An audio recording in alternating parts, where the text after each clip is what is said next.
Now we proceed to the second motion. This is being proposed by Paula, as I understand, and seconded by Alex Hollingsworth. So on plant-based food and sustainable farming. Paula. Thank you, Lord Mayor. I'm so glad that we're finally at a stage where we can discuss this motion and vote on it this evening. I mentioned in the motion that in the UK we eat twice as much meat and dairy as the global average, which is not sustainable on a finite planet, as there is not enough land in the world to meet this demand. The world now produces more than 3 times the quantity of meat than it did 50 years ago, with 80 billion animals slaughtered each year. 60% of the total biomass from mammals is from farmed animals alone. 36% is from humans, and a shocking 4% is wild animals. It is no wonder that the rate in which we are eating meat and dairy is the leading cause of modern species extinctions. I also mentioned in the motion that the UK is one of the most nature-depleted countries in the world. 48% of the entire landmass of the UK is used for animal farming, and only 5% of our land is effectively protected for nature. For those who were following the BBC Gary Lineker dispute, you may have seen that the BBC also came under fire for their decision not to broadcast the final episode of Attenborough's new Wild Isle series, which touches on how farming practices have harmed wildlife in the UK. Instead, the last episode will go straight to BBC iPlayer out of fear of backlash from the farming industry, the right-wing press and Tory politicians. We must not be intimidated into silence when the facts are laid out clearly that significant change needs to happen to address the climate crisis. I want to stress that this motion is not putting farmers' livelihoods at risk or telling farmers how to do their jobs. I'm half Irish and I come from a long line of farmers, and many of my family are still farmers, and I respect the work that they do. What this motion is calling for is a just transition for farmers and to support and champion farmers that are moving to more plant-based sustainable produce. This motion is also not calling on everyone to adopt a plant-based diet. This motion is making sure plant-based options are always available at council events, and that we as leaders in this city are setting an example and acting in all ways we possibly can on the climate emergency we declared back in 2019. We need to drastically change our relationship to meat and dairy, whether we like it or not, and introduce more plant-based eating into our diets to save the UK's environmental decline. However, while many people in the UK are trying to eat less meat and dairy where they can, there are not always substantial options, even though they are significantly cheaper. Similar motions have been passed by county and city councils across the UK, and the list is growing. Oxfordshire County Council passed a similar motion by Councillor Middleton, who spoke earlier. Cambridge City Council passed a motion to offer more plant-based food at civic events and reduce meat options. And Norwich City Council have recently unanimously voted to ensure there are more plant-based options at hosted meetings and events. The climate crisis goes way beyond party politics, and I hope we can all join together this evening and vote for this motion. Thank you. Thank you very much. I'm terribly impressed people are just in time repeatedly. Well done. Alex, do you want to speak now or reserve your right? No, I'll speak now, and probably let you down on the timing because I've not really timed it.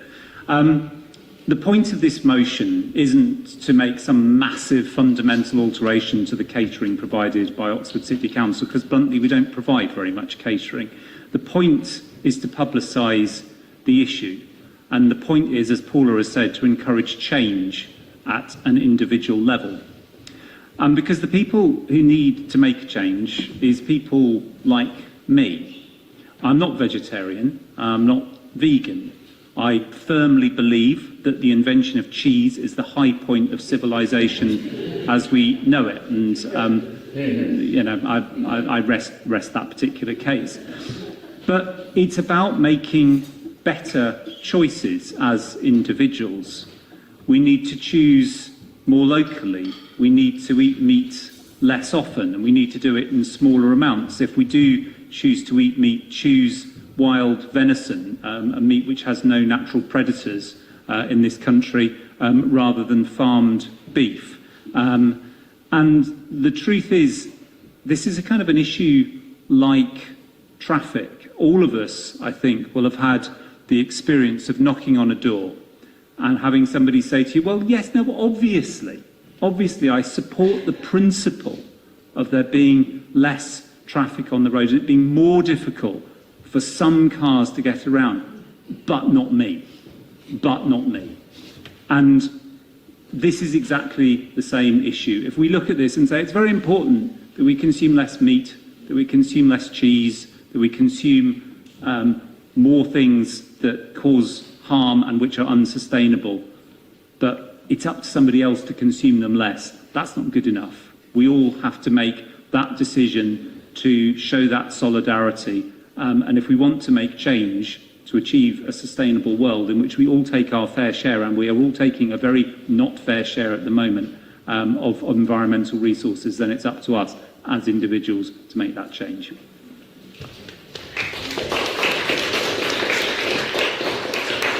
I see Steve Goddard, and then Anna, and then Shyster, and then Edward. Thanks very much, my Lord Mayor. I grew up in a household with a mother and a sister who were both vegetarian. Mum, who was born in 1945, was a vegetarian before most people had heard of the concept, let alone the idea of veganism. In fact, I gather, being born in 1945, she was born exactly a year after the term vegan was actually coined. I have to admit, I spent a lot of my childhood resisting anything I perceived as an attempt to convert me. In actual fact, not many attempts were made. But, rather like Alex speaking just now, I do accept that change is needed and that this motion is part of it. Now, various speakers, colleagues in this chamber and Ian earlier, have emphasised that this is a small change, and so it is. There is no attempt to force a change of diet upon anybody, councillors or otherwise, although we can probably all think of individuals who might try to pretend that it is. What there is, entirely in line with this Council's declaration of a climate emergency, is a desire to make a small, incremental, but nonetheless important step towards our target as a council of becoming carbon neutral.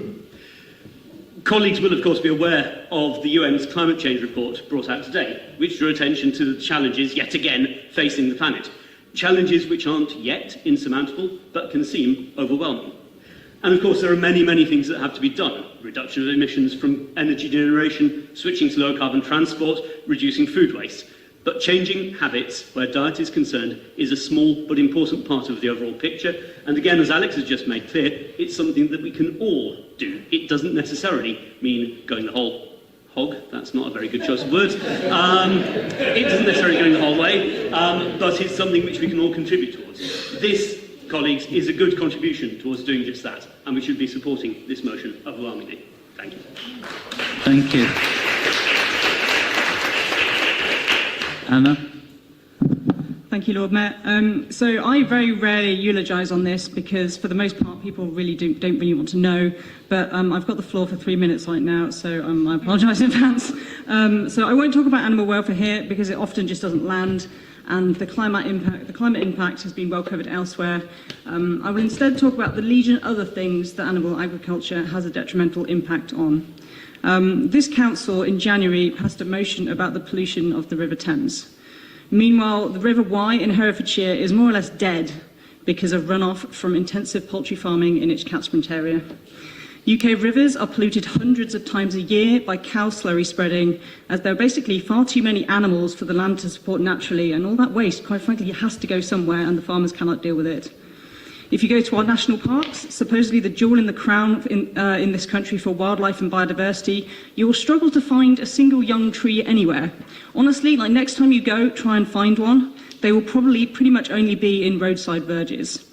They are missing because sheep, a non-native species, albeit one that has been here for thousands of years, overgraze all of our uplands, or nearly all actually. They also compact the land and mean that when there is a lot of rain, it all rushes downhill and makes flooding much more severe, compounding with the decreasing tree cover. Upland farming is literally making our towns and cities less resilient to climate change. While pheasant and grouse shooting is barely a food source, their carcasses are often dumped, not eaten. They contribute to the starving of our native wildlife for the former, the burning of peat, a key bit of carbon storage, and the wide-scale illegal slaughter of our native birds of prey for the latter. The overuse of antibiotics in livestock farming, often as a preventative measure, is a key driver in antibiotic resistance, which is a genuine threat to our species. It is estimated that livestock use alone uses 50 to 80% of the total antibiotics produced in most developing countries. Zootropic diseases are another existential threat. See, I told you this was going to be a great, uplifting speech for everyone. Largely driven by the exploitation of animals. Spanish flu was probably from poultry, potentially mediated by pigs. We've had swine flu in 2009, we've had bird flu, we've had MERS, we've had Ebola, we've had COVID. We'd better all hope that African swine flu never jumps into humans. There's then the PTSD and physical injuries of people who work in slaughterhouses. There's the clearing of the Amazon and other rainforests to grow soy for cattle. There's the greenhouse gas emissions, which other people have mentioned. There's the water use, there's the land use. Honestly, I could go on and on. Veganism is an act of boycott. It is a refusal to take part in industries that do not line up with your values. I do not expect everyone to take such an uncompromising position, but I do welcome any moves where people consume less animal products. As I You said have before- 5 seconds. As I said before to Councillor Middleton, we don't need a handful of people like myself to be vegan. We need millions of people doing it imperfectly, so I welcome this motion.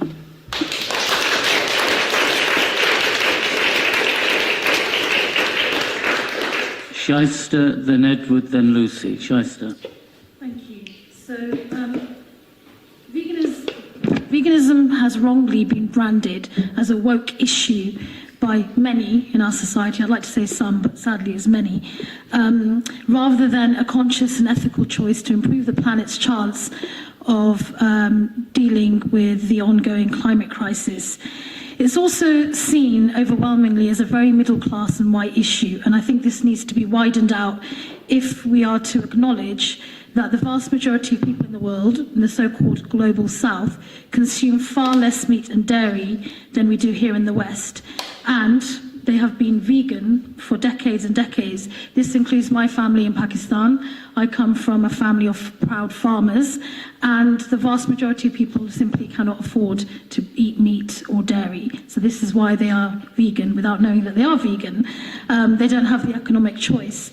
And yet these are the very people who are at the forefront of the climate crisis, which is completely unfair. I welcome Councillor Dunn's motion and the opportunity to broaden the narrative around plant-based approaches, and not just because I am a vegan myself, but I also call on the Council here to ensure that any discussion that we have in terms of moving this motion forward is done through the lens of acknowledging the multicultural nature of Oxford's population and making sure that everybody's included in this discussion, and it isn't just done through the lens of a white middle class pastime, which is often how veganism is seen. For me, the plant-based approach is really about ethics, and it's also about greater equity and making sure that we, as a collective group of people living in this city and in this country, start taking the climate crisis very, very seriously.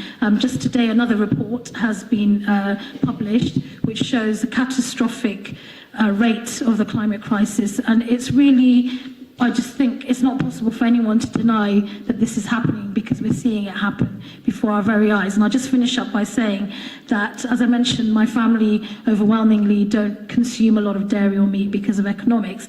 But recently, as we know, we saw one of the world's first what was it called, a super flood in Pakistan, which was specifically linked to the climate crisis. So this is happening, it's happening at a rapid rate, and it's very unfair that the people who are doing the least to harm the world are the ones facing the consequences of what the rest of us are doing. And I think it's important to link this to this motion. And again, I just want to thank Councillor Dunn for being very persistent and making sure that this motion did get here. And as I always say, the local, the national and the international are connected. And should there be a backlash to this council and its progressive ideas around plant-based food, I think we should all stick together and make sure that we really focus on the Can you wind communities of up our now, city. Shyster? Thank you.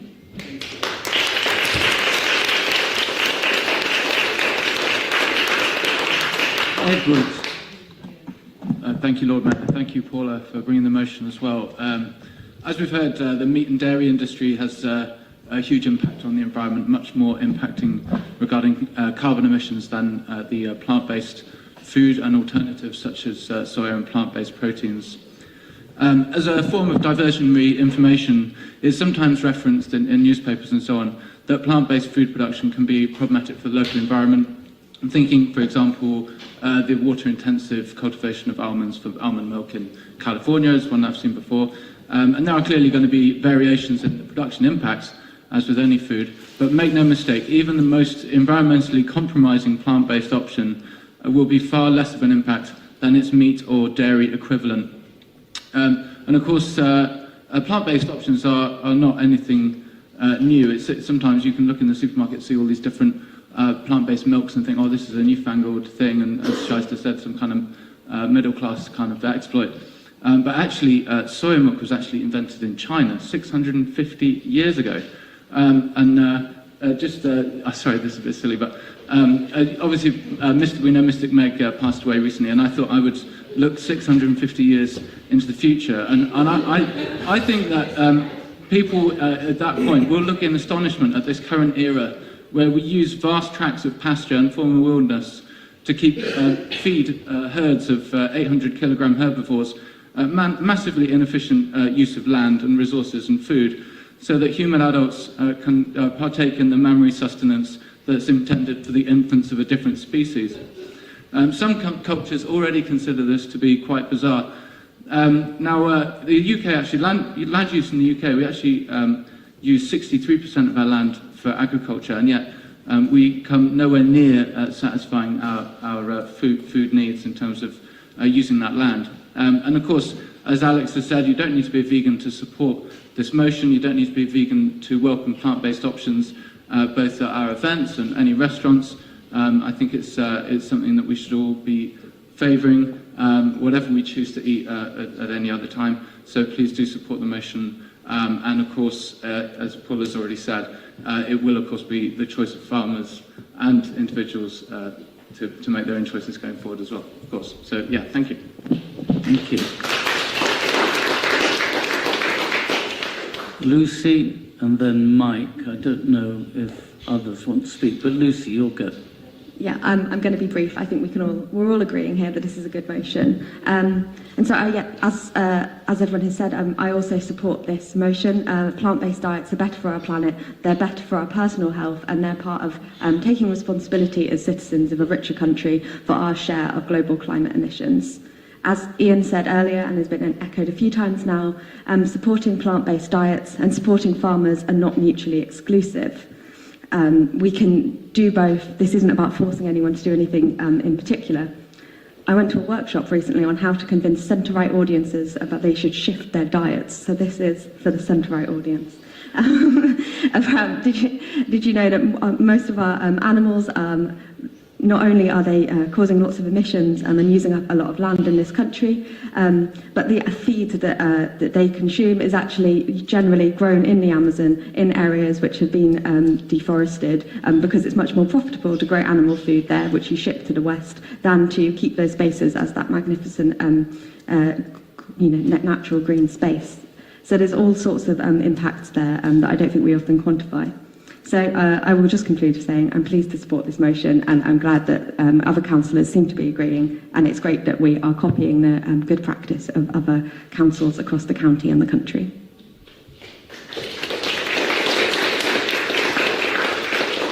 Mike?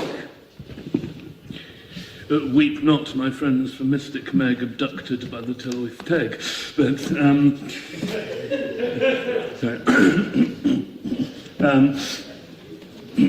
I think it's important to point out, though, I know the local media don't like reporting on complicated things and do like reporting on very simple things. I think it's important to point out that this motion is not, in fact, about what councillors eat in meetings. Nothing that's paid for by the taxpayer is the answer to that in the case of Oxford City Council. The important bit about this motion is the clauses about working with local farmers to encourage sustainable farming, working to promote the sourcing of food locally, and working with community groups, trying to transform Oxford's food economy into something which is more sustainable, actually not just environmentally but also socially. You can't go in a supermarket without noticing that there are rows and rows and rows of shelves full of dead chickens. and you can't you can't go to very far around the British countryside to realise that watercourses and habitats are being poisoned by the breeding up of future dead chickens. Of course, and you can't, unfortunately, go past the bins outside my local supermarket without realising that many of those chickens died in vain. This is quite a silly way to feed the nation. It's a way to feed the nation that has developed and prevails because it's focused on profit. And the more that we work with, and not the profit of farmers or of rural communities, but the profit of large wholesalers and supermarket chains. And the more we work with producers and with communities to promote a more sustainable food economy, the better. People don't have to have entirely plant-based diets. That's not what this motion is getting at. This motion is getting at trying to encourage and promote kinds of change which will actually be better for everybody in terms of environment, health and economic well-being as well.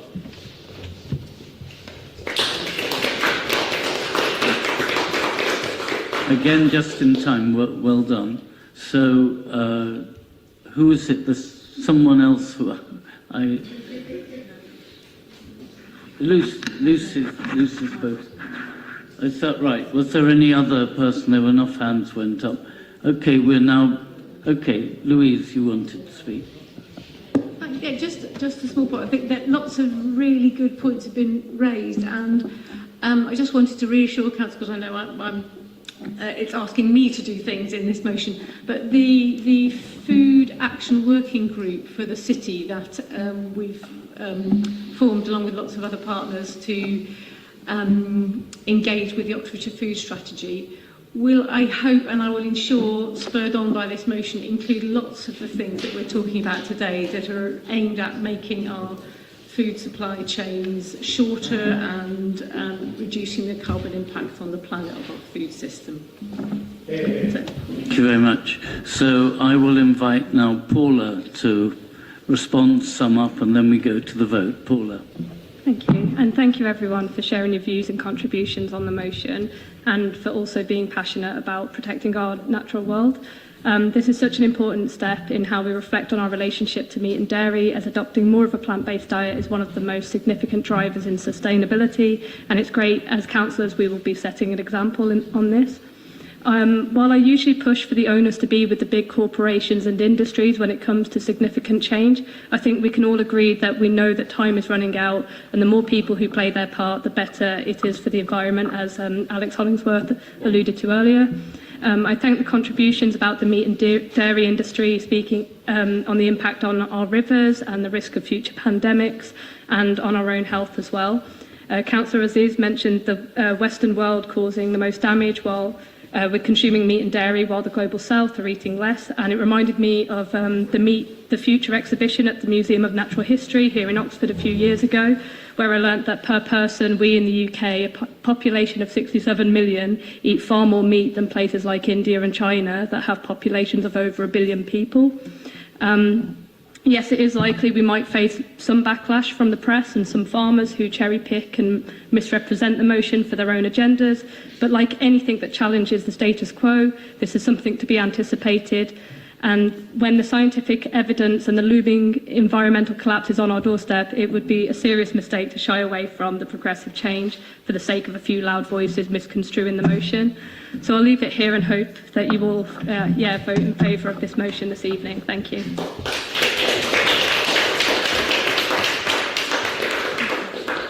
Those in favour, please indicate. Against? Abstentions?